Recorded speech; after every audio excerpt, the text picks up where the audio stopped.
Just at this moment, her head struck against the roof of the hall.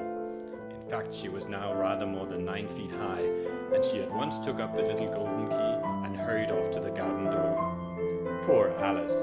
It was as much as she could do, lying down on one side to look through into the garden with one eye. But to get through was more hopeless than ever.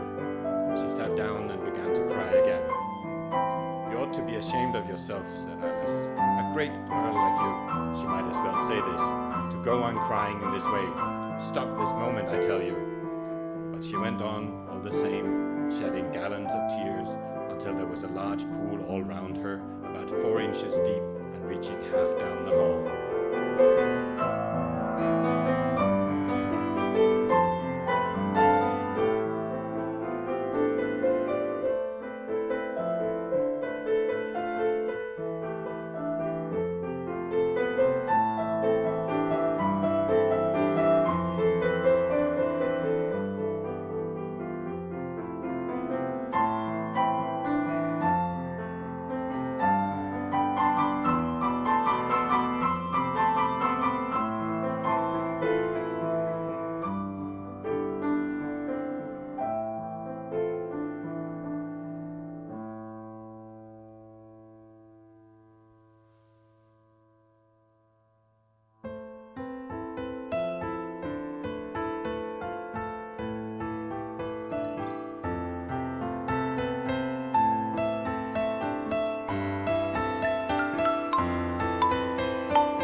The King and Queen of Hearts were seated on their throne, with a great crowd assembled about them, all sorts of little birds and beasts, as well as the whole pack of cards.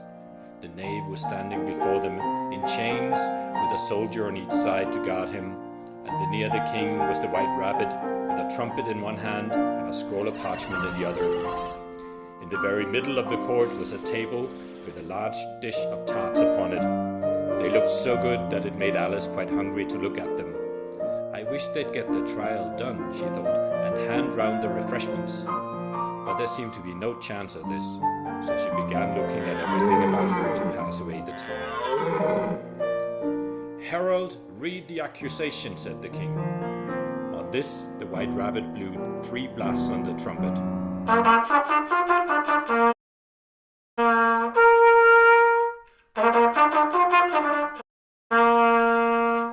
He then unrolled the parchment scroll and read as follows. "The Queen of Hearts, she made some tarts, all on a summer day. The Knave of Hearts, he stole those tarts and took them quite away."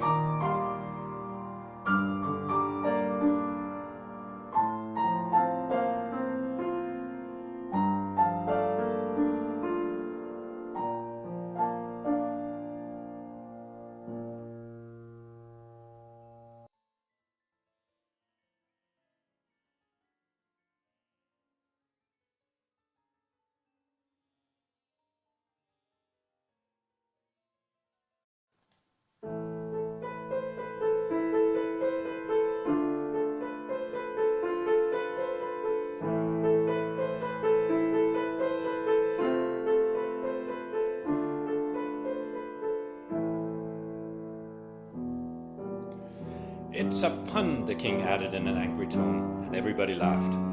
Let the jury consider their verdict, the king said for the 20th time that day. No, no, said the queen. Sentence first, verdict afterwards.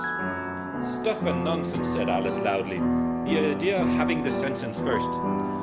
Hold your tongue, said the queen, turning purple. I won't, said Alice. Off with her head, the queen shouted at the top of her voice. Nobody moved. Who cares for you, said Alice. She had grown to a full size by that time. You're nothing but a pack of cards. At this, the whole pack rose up into the air and came flying down upon her. She gave a little scream, half of fright and half of anger, and tried to beat them off, and found herself lying on the bank, with her head in the lap of her sister, who was gently brushing away some dead leaves that had fluttered down from the trees onto her face. Wake up, Alice dear, said her sister. Why, what a long sleep you've had.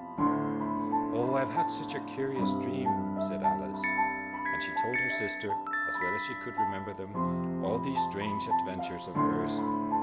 And when she had finished, her sister kissed her and said, It was a curious dream, dear, certainly, but now run into your tea, it's getting late.